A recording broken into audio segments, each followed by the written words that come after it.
बिस्मिल्लाहिर्रहमानिर्रहीम। अस्सलाम वालेकुम बच्चों, उम्मीद है आप सब खैरियत से होंगे। बेटा, जो आज का लेक्चर हम देखने जा रहे हैं और अब हम जो चैप्टर शुरू करने जा रहे हैं वो one of the most important chapter है। आपके पास थोड़ा सा डिफ़िकल्ट भी है, तो आपकी पूरी तवज्जो चाहिए इस चैप्टर को समझने के लिए।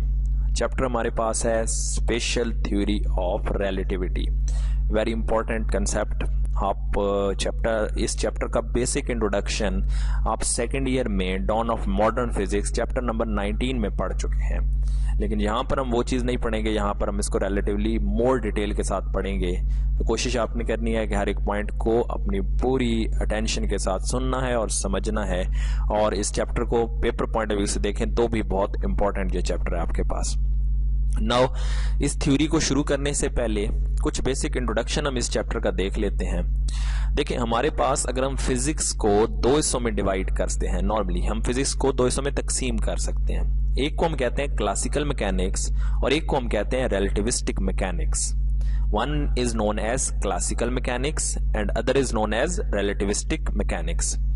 अब क्लासिकल मैकेनिक्स क्या है, हम पढ़ते हैं जी, न्यूटन लॉज के बारे में पढ़ते हैं। जो न्यूटन्स की फिजिक्स है, जो बेसिकली न्यूटन्स के बेसिक लॉज से रिलेटेड है, उसको आप कह सकते हैं कि वो आपके पास क्या है, न्यूटन फिजिक्स, वो क्लासिकल मैकेनिक्स है। वो उन ऑब्जेक्ट के साथ डील करती है जो ऑब्जेक्ट नॉर्मल स्पीड के साथ मूव कर रहे होते हैं, वेरी स्मॉल स्पीड के साथ। यानी अगर कंपैरिजन करें स्पीड ऑफ लाइट के साथ तो उनकी स्पीड नेग्लिजिबल हो, उन ऑब्जेक्ट्स को हम स्टडी करते हैं न्यूटन्स फिजिक्स में, न्यूटोनियन मैकेनिक्स में स्टडी हम करते हैं। दूसरी बेटा, जैसे मैंने कहा, रिलेटिविस्टिक मैकेनिक्स, ये उन ऑब्जेक्ट के साथ डील करती है जो very high speed approaches to speed of light से मूव करते हैं। Relativistic mechanics deals with the objects moving with high speed approaches to speed of light. अब जहां पर बात आती है कि object high speed approaches to speed of light से मूव करते हैं, वहां पर न्यूटन्स की मैकेनिक्स फेल हो जाती है। न्यूटन की मैकेनिक्स फेल होती है तो फिर वहां पर आइंस्टाइन ने अपने कुछ लॉज दिए, आइंस्टाइन ने अपनी कुछ थ्योरीज दी, वो यहां पर वैलिड हैं। और उन्हीं आइंस्टाइन की थ्योरी में से एक थ्योरी है स्पेशल थ्योरी ऑफ रिलेटिविटी। यानी आप ये कह सकते हैं ये वो थ्योरी है जो उन ऑब्जेक्ट के साथ डील करती है जो high speed approaches to speed of light से मूव करते हैं, और ये थ्योरी हमें दी थी आइंस्टाइन ने। यानी इस चैप्टर में अब जो हम ऑब्जेक्ट पढ़ने जा रहे हैं वो ऑब्जेक्ट ऐसे होंगे जहां पर वो हाई स्पीड के साथ मूव करेंगे और उनकी speed approaches to speed of light होगी। नाउ पहला पॉइंट है frame of reference. Special theory of relativity start करते हैं, कुछ इंट्रोडक्शन है वो स्टार्ट करते हैं। फ्रेम ऑफ रेफरेंस क्या है? फ्रेम ऑफ रेफरेंस वो कोऑर्डिनेट सिस्टम है रिलेटिव टू विच आप मेजरमेंट्स को परफॉर्म करते हैं। आप एक लेबोरेटरी में मौजूद हैं, आप लेबोरेटरी का टेम्परेचर मेजर कर रहे हैं, तो लेबोरेटरी का टेम्परेचर आप उस रूम की, उस लेबोरेटरी की बाउंड्रीज के लिहाज से मेजर कर रहे हैं, तो वो आपका फ्रेम ऑफ रेफरेंस है। अब वहां पर आपको एक खास वैल्यू मिलेगी। आप वही जाकर टेम्परेचर लॉन में मेजर करते हैं, तो अब लॉन आपका फ्रेम ऑफ रेफरेंस है और उसके अकॉर्डिंगली मेजरमेंट्स डिफरेंट होंगी। तो coordinate system relative to which measurements are taken is known as frame of reference. और ऐसा coordinate system in which law of inertia is valid, उसको हम क्या कहते हैं, इनर्शियल फ्रेम ऑफ रेफरेंस। और ऐसा frame while the accelerated frame is known as non inertial frame, और ऐसा फ्रेम जो मूव कर रहा हो उसको हम कहते हैं नॉन इनर्शियल फ्रेम। फ्रेम दो तरह के होते हैं, एक होता है इनर्शियल जिसमें न्यूटन्स लॉज वैलिड होंगे और इनका एक्सेलरेशन होगा जीरो। इनर्शियल फ्रेम का एक्सेलरेशन क्या होगा, जीरो। और जो फ्रेम मूव कर रहा होगा जिसका एक्सेलरेशन नॉन जीरो होगा उसको हम कहते हैं नॉन इनर्शियल फ्रेम, और इसमें न्यूटन लॉज फिर वैलिड बेटा नहीं होंगे। क्लियर है की बात? अब स्पेशल थ्योरी ऑफ रिलेटिविटी क्या है? ये थ्योरी आइंस्टाइन ने दी थी और ये थ्योरी उन ऑब्जेक्ट के साथ डील करती है जो इनर्शियल फ्रेम के अंदर मौजूद होते हैं। ये उन ऑब्जेक्ट के साथ डील करती है जो कौन से फ्रेम के अंदर होते हैं बेटा, इनर्शियल फ्रेम के अंदर होते हैं। तो special theory of relativity is the theory which deals with objects which are in inertial frame. जो कौन से फ्रेम में होंगे, इनर्शियल फ्रेम में होंगे और very high speed approaches to speed of light से मूव कर रहे होंगे। पोस्टुलेट्स देखते हैं जी स्पेशल थ्योरी ऑफ रिलेटिविटी के। पोस्टुलेट्स मीन इंपॉर्टेंट नुकात, इंपॉर्टेंट पॉइंट्स। 1905 में एल्बर्ट आइंस्टाइन ने स्पेशल थ्योरी ऑफ रिलेटिविटी के दो इंपॉर्टेंट नुकात दिए, दो इंपॉर्टेंट पोस्टुलेट दिए, जिसमें पहला है principle of relativity. Principle of relativity क्या है? वो कहता है जी the laws of physics have same form in all frame of reference moving with constant velocities with respect to one and other. वो कहता है लॉज ऑफ फिजिक्स तमाम फ्रेम्स के अंदर सेम होंगे चाहे उनकी जो भी कंडीशन हो। नाउ इसको हम देखते हैं दो फ्रेम के अंदर क्या मतलब हुआ। दो फ्रेम का, मेरे पास ये एक फ्रेम है, एस फ्रेम का नाम देता हूं एस, और ये कौन सी कंडीशन में है, ये मैं कहता हूं बेटा ये मेरे पास रेस्ट कंडीशन में है। क्लियर है की बात। और ये दूसरा फ्रेम है S1 जो मूव कर रहा है यूनिफॉर्म वेलोसिटी के साथ, v वेलोसिटी है और ये यूनिफॉर्म वेलोसिटी है और इस यूनिफॉर्म वेलोसिटी के साथ वो मूव कर रहा है। अब वेलोसिटी यूनिफॉर्म यानी वेलोसिटी कांस्टेंट, तो एक्सेलरेशन क्या हो जाएगा, जीरो। इस फ्रेम का एक्सेलरेशन क्या हो जाएगा, जीरो। जब इस फ्रेम का एक्सेलरेशन जीरो हो तो ये इनर्शियल फ्रेम बन जाएगा, ये इनर्शियल फ्रेम बन जाएगा, क्योंकि मैंने कहा था इनर्शियल फ्रेम का एक्सेलरेशन क्या होता है, जीरो। तो ये रेस्ट पे है, ये भी इनर्शियल फ्रेम, ये कांस्टेंट वेलोसिटी v के साथ मूव कर रहा है, ये भी इनर्शियल फ्रेम है। तो वो यही कहता है लॉज ऑफ फिजिक्स तमाम इनर्शियल फ्रेम्स में क्या होंगे, सेम होंगे अगर वो एक दूसरे के साथ कांस्टेंट वेलोसिटी से मूव कर रहे हैं, यानी ये उसके लिहाज से कांस्टेंट वेलोसिटी से मूव कर रहा है, तो ये दोनों इनर्शियल फ्रेम हैं। अब इसके अंदर लॉज ऑफ फिजिक्स क्या होंगे, वैलिड होंगे। यानी लॉज ऑफ फिजिक्स का मतलब क्या है, यानी अगर मैं कहूं यहां पर एक ऑब्जेक्ट इस फ्रेम में है, उसके ऊपर मैंने 5 न्यूटन फोर्स लगाई, तो उसमें एक एक्सेलरेशन प्रोड्यूस होगा। सिमिलरली इस मूविंग फ्रेम के अंदर वही ऑब्जेक्ट, उसी तरह का एक ऑब्जेक्ट है, उसके ऊपर भी मैंने 5 न्यूटन फोर्स लगाई। अब यहां पर भी एक्सेलरेशन प्रोड्यूस होगा, इस केस में भी एक्सेलरेशन प्रोड्यूस होगा। दोनों केसेस में एक्सेलरेशन क्या होगा, सेम होगा। अगरचे एक रेस्ट पे और एक मूव कर रहा है, लेकिन एक्सेलरेशन क्या होगा, सेम होगा, क्योंकि दोनों फ्रेम क्या है, इनर्शियल फ्रेम है।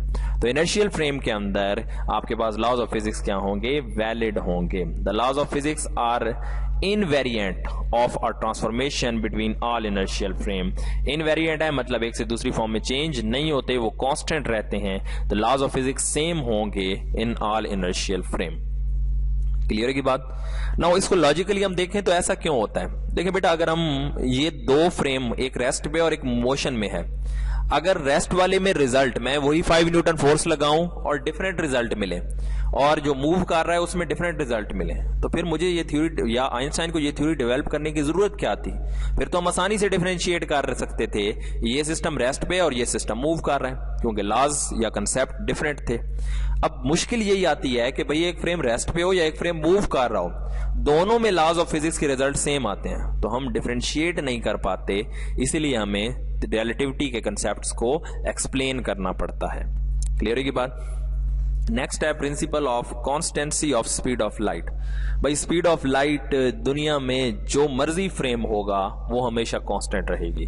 The speed of light in free space has the same value for all observer regardless of their state of motion. It can be stated that speed of light in free space has same value in all inertial frame. जितने भी inertial frame होंगे उन तमाम में speed of light की value क्या होगी, same होगी। speed of light की वैल्यू कभी चेंज नहीं होगी, चाहे ऑब्जर्वर रेस्ट पे हो चाहे ऑब्जर्वर मूव कर रहा हो। ये आपका सेकंड पोस्टुलेट, बहुत इंपॉर्टेंट शॉर्ट क्वेश्चन ये आ सकता है।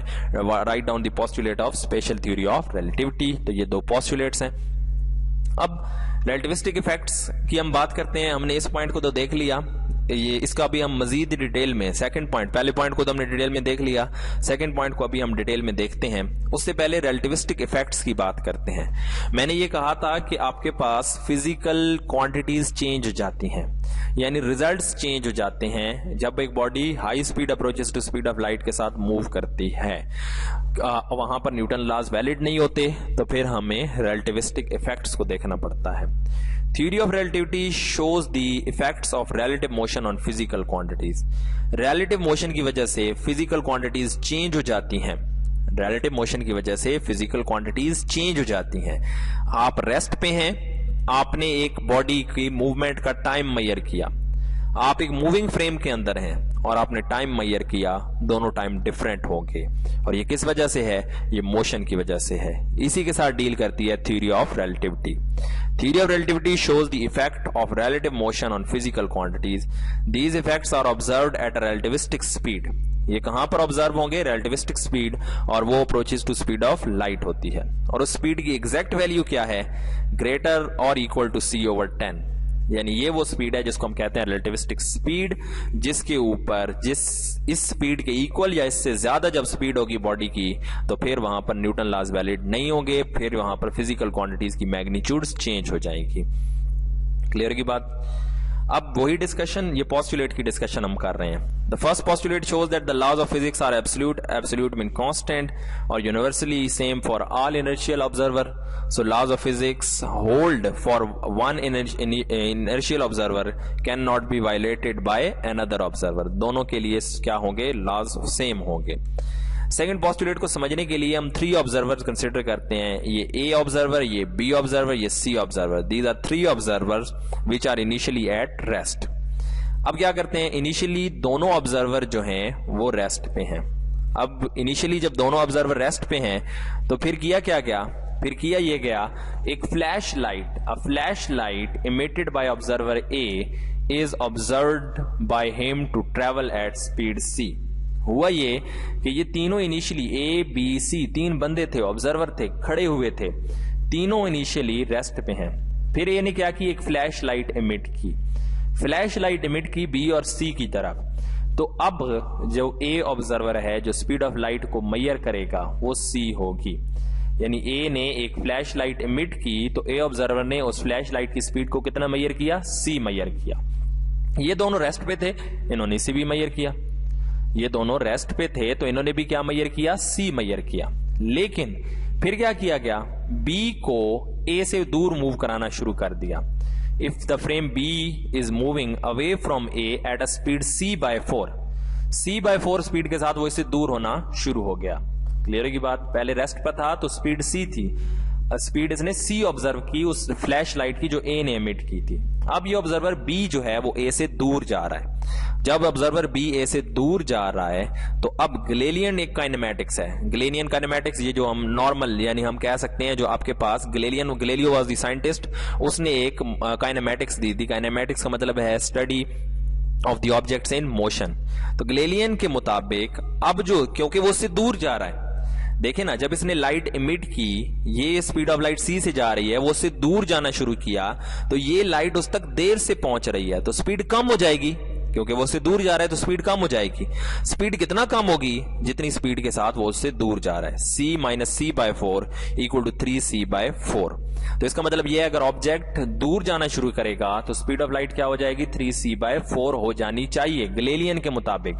ये गैलीलियन के कंसेप्ट वही पुरानी क्लासिकल मैकेनिक्स के कंसेप्ट हैं।